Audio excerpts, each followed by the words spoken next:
Hi friends, இப்போ வந்து நம்ம அடுத்து அதே கொஸ்டின் 2019 கொஸ்டினை வந்து நம்ம ரிவைஸ் பண்ணிகிட்ருக்கோம். இப்போ நெக்ஸ்ட் கொஸ்டின் பாருங்கள். The side of the triangular flat are இந்த ratio 3:5:7 and its perimeter is 300 metre, find ஏரியான்னு கேட்டிருக்காங்க. இது தமிழ் வேர்ஷன்லேயும் சொல்லிடுறேன். Side of a triangular flat வந்து அதோட ரேஷியோவை கொடுத்துட்டான் 3:5:7. அப்போது இது வந்து 3 மடங்கு, இது 5 மடங்குன்னா இது வந்து 7 மடங்காக இருக்குது. சரிங்களா? பெரிமீட்டர் வந்து 300. இப்போ பெரிமீட்டர்னால் இது 3ஐயும் ஆட் பண்ணி வர்றது 300. நீங்கள் இங்கிலீஷில் கொஸ்டின் தான், நான் தமிழில் சொல்கிறதுனா உங்கள் தமிழ்லையுமே புரியும்.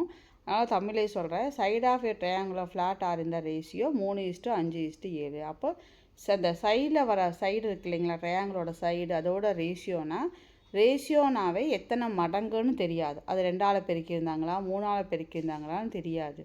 அதனால் நம்ம 3x 5x 7xன்னு பிரிச்சுக்கிட்டோம். சரிங்களா? அதுக்கப்புறம் இதோட பெரிமீட்டர் 300. அப்போ இதை 3ஐயும் கூட்டினா 300. அவ்வளோதாங்க. இப்போ 3x + 5x + 7x = 300. அவ்வளோதான். இது கரெக்டாக 3x 5x 7x இது எல்லாத்தையும் கூட்டினா 300. இதை மட்டும் போட்டோம். இந்த ஸ்டெப்பெல்லாம் நம்ம தேவை புரியிருக்கா போட்டது. அப்போ 3 5 8 8 7 15x = 300. அப்போ x = 300/15 20ன்னு வந்துச்சு. இப்போது ஒவ்வொரு சைடாக போடுங்க. 3xனா 3 × 20 அப்போ 60, 5xனா 5 × 20 அப்போ 100, 7xனா 7 × 20 அப்போ 140. அவ்வளோதான். இதுக்கு அடுத்து என்ன கேட்டிருக்காங்க பாருங்கள், ஏரியா கேட்டிருக்காங்க. ஸோ ஏரியாவோட ஃபார்முலா என்னென்னா, ட்ரையாங்கிளுக்கு ஏரியாவோட ஃபார்முலா மனப்பாடம் பண்ணிக்கோங்க. √s × s - a s - b s - c s × s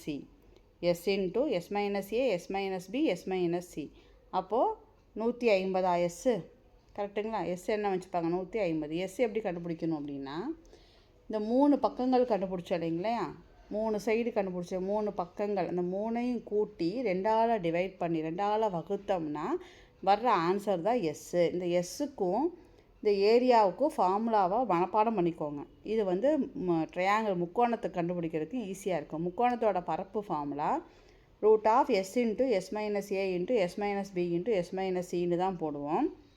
அப்போ எஸ்ஸு தெரிஞ்சால் தான் நம்ம போட முடியும். ஏன்னா ஏபிசிங்கிறது பக்கங்கள், அது கண்டுபிடிச்சிட்டோம். இப்போ எஸ்ஸு தெரியணும் அப்படின்னா a + b + c/2. சரிங்களா? அப்போ இது 3ஐயும் கூட்டுங்க. 3ஐயும் கூட்டி 2ஆல் வகுத்தீங்கன்னா 300/2 150. இப்போ அதை சப்ஸ்டியூட் பண்ணுங்கள். சரிங்களா?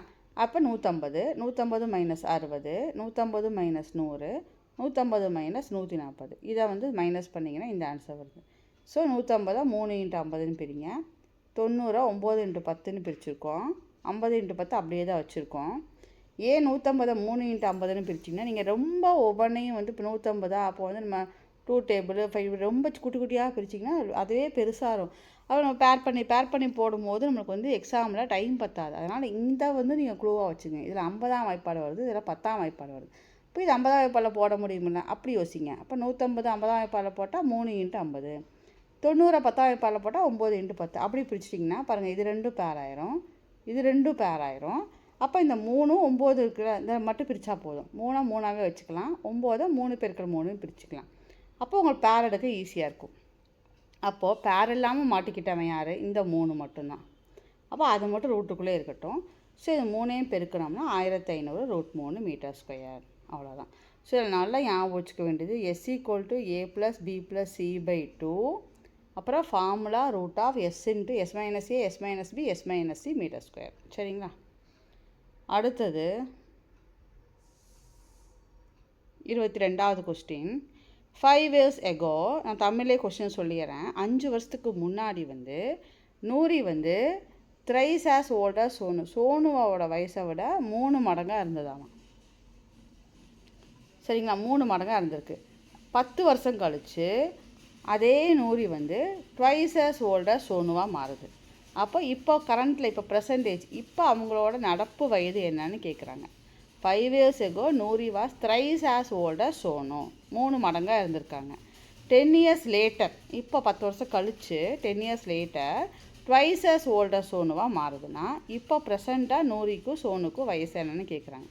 ஸோ முதல்ல கொடுத்துருக்கிறத நோட் பண்ணுவோம்.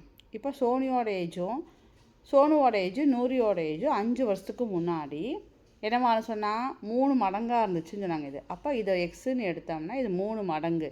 இப்போ 3x எக்ஸு. சரிங்களா? இப்போ 15 வருஷம் கழிச்சா என்ன ஆயிரும்?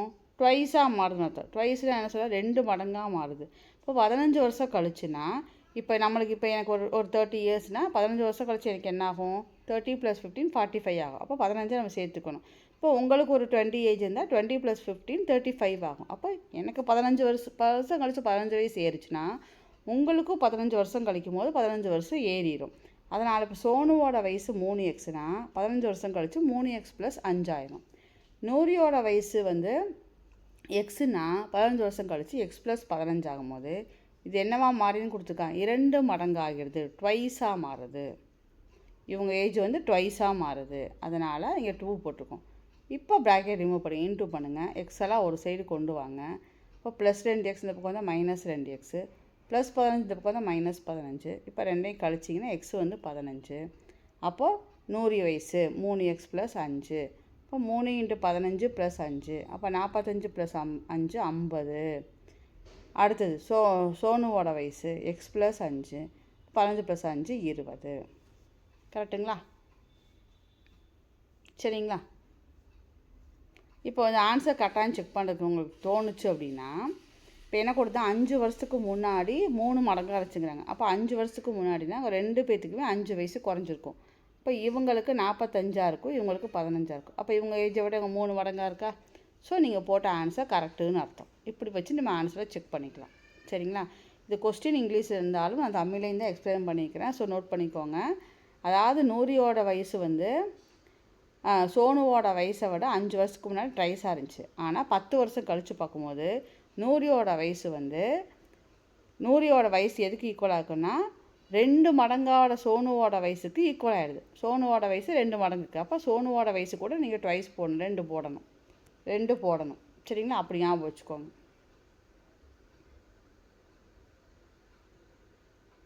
இது வந்து அல்ஜீப்ராவில் கொடுத்துருக்காங்கங்க. இதுக்கு வந்து ஒரு ஃபார்முலா இருக்குது. இது கொஸ்டினில் வந்து இங்கிலீஷில் தான் இருந்தாலும் அது ஒன்றும் இங்கிலீஷ்க்கும் தமிழுக்கும் ஒன்றும் வித்தியாசம் இல்லைங்க. x + a, x + b, x + c = x³ - 10x² + 45x - 15 கொடுத்துருக்கான். இப்போ நீங்கள் a + b + c கண்டுபிடிக்கணும், ab + bc + ca கண்டுபிடிக்கணும், abc கண்டுபிடிக்கணுங்க. இப்போ அதுக்கு என்ன பண்ணுறதுன்னா நம்மளுக்கு இந்த ஃபார்முலாவை படிச்சுக்கோங்க. x + a, x + b, x + cக்கு ஒரு ஃபார்முலா இருக்குது. அது என்னென்னா x³ + a + b + c × x² plus இது ஃபார்முலா படிக்கிறது ஈஸி தான், a³ அப்போ x³ plus a + b + c × x². அடுத்து 2 2 போடுங்க, ab bc ca x, அது x² இல்லைங்க, x ப்ளஸ் abc ஈக்குவல் எனக்கு கொடுத்த கொஸ்டினை வச்சுக்கோங்க. இப்போ வந்து என்ன பண்ணுறோன்னா இந்த கோஎஃபிஷியன்ட் சொல்லுவோம் இல்லைங்களா, அதோட கெழுக்களை வந்து நம்ம வந்து சமப்படுத்துகிறோம். இப்போ x³ x³ தான், அதை விட்டுருங்க. அடுத்தது x²க்கு இங்கே என்ன இருக்குது? a + b + c. இங்கே என்ன இருந்துச்சு? x² பக்கத்தில் -10. இதை ஃபஸ்ட் எழுதுகிறோம். சரிங்களா? அடுத்தது இங்கே எக்ஸுக்கு பக்கத்தில் என்ன இருக்குது? ab + bc + ca. இங்கே எக்ஸுக்கு பக்கத்தில் என்ன இருக்குது? 45. அதை இங்கே எழுதியிருக்கோம். அடுத்து லாஸ்ட் ஒன் abc = -15. அவ்வளோதான். நீங்கள் இதில் ஒன்றே ஒன்று உங்களுக்கு தெரியணுங்க. ஃபார்முலா மட்டும் நீங்கள் தெரிஞ்சுருந்தீங்கன்னா இந்த சமுக்கு அளவு போல் ஒரு மார்க் அடிச்சுட்டு போயிட்டே இருந்திருக்கலாம். இந்த ஃபார்முலா தான் முக்கியம். x³ + a + b + c × x² plus ab + bc + ca × x plus abc. இதை கம்பேர் பண்ணிடுங்க. அவ்வளோதான். அடுத்தது இது நீங்கள் புள்ளி வைக்க தெரிஞ்சாவே 24 சம் போட்டலாம். பாருங்கள், √2116 வந்து 46ன்னு கொடுத்துருக்காங்க. 46ன்னு கொடுத்துருக்காங்க. தென் த வேல்யூ ஆஃப் இது கண்டுபிடிக்கணும். இது உட்காந்து நம்ம இதை வச்சு புள்ளி வச்சுக்க வேண்டியதான். இங்கே பாருங்கள், இப்போ √2116 தான் 46. அப்போ 21.16. அப்போது இந்த ரெண்டுக்கு நடுவில் புள்ளி வந்துருக்கு. அப்போ இது எப்படி வரும்? 4.6. கரெக்டுங்களா? அடுத்தது பாருங்கள், 0.2116. அப்போ இங்கே என்ன மாறிடும்? 0.46. அடுத்தது 2 முட்டை வந்துச்சுன்னா 1 முட்டை போடுவோம், 4 முட்டை வந்துச்சுன்னா 2 முட்டை போடுவோம். அந்த மாதிரி ஞாபகம் வச்சுக்கோங்க. சரிங்களா? 2 முட்டை வந்தால் 1 முட்டை போடணும். இப்படி ஞாபகம் வச்சுங்க. இப்போ பிரிச்சாச்சு. இது எல்லாத்தையும் ஆட் பண்ணிடுங்க, ஆன்சர் வந்துடும். அவ்வளோதான்.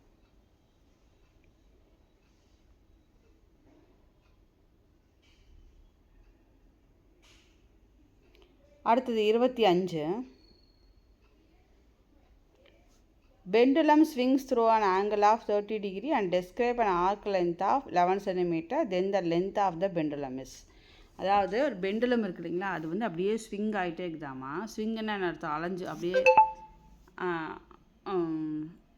அப்படியே அந்த அலைவு ஏற்பட்டுகிட்டே இருக்குது. அதோட ஆங்கிள் வந்து பார்த்திங்கன்னா 30 டிகிரி. அப்போ ஆர்க் லென்த்து வந்து 11 சென்டிமீட்டர். இதுதான் ஆர்க் லென்த்துன்னு சொல்லுவோம். சரிங்களா?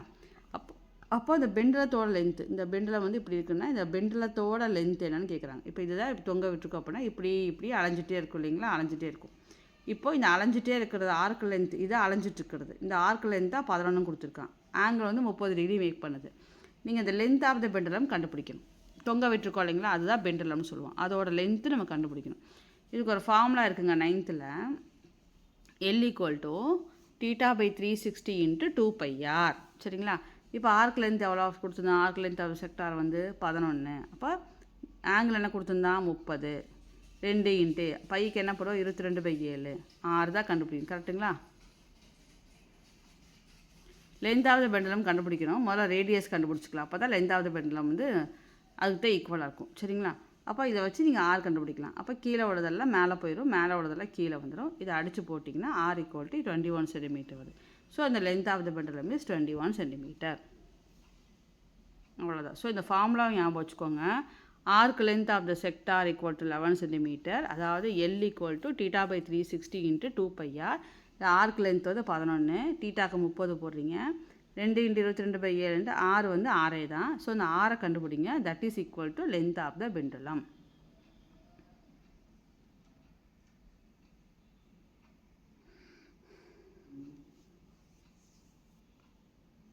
இருபத்தாறு, 27, 28, 29, 30 இந்த 5 சம் வந்து நம்ம அடுத்த வீடியோவில் பார்க்கலாம். ஏன்னா இதெல்லாம் முக்கியமான சம். ஏன் இப்படி நம்ம பார்க்குறோன்னா இல்லை ஒவ்வொரு சம்மும் உங்களுக்கு ஒவ்வொரு மார்க்கை கொடுக்கும்.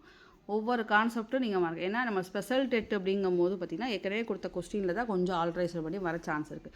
ஸோ இந்த மாடல் நீங்கள் பழைய கொஸ்டின் நல்லா பார்த்திங்கனாவே ஓரளவுக்கு மார்க்கு நம்ம அந்த கான்செப்ட் தெரிஞ்சாவே ஓரளவுக்கு நம்ம வந்து தப்பிச்சு 25+ தாராளமாக வாங்க முடியும். ஏன்னா ஸ்பெஷல் டெட் வந்து கான்செப்ட் நீங்கள் நல்லா அந்த பழைய கொஸ்டினோட கான்செப்ட் நல்லா புரிஞ்சிங்கனாவே போதுமானதாக இருக்கும். அதனால் நீங்கள் தொடர்ந்து நம்ம சேனலை சப்ஸ்கிரைப் பண்ணுங்கள், ஃபாலோ பண்ணுங்கள், லைக் போடுங்க. நன்றி, வணக்கம்.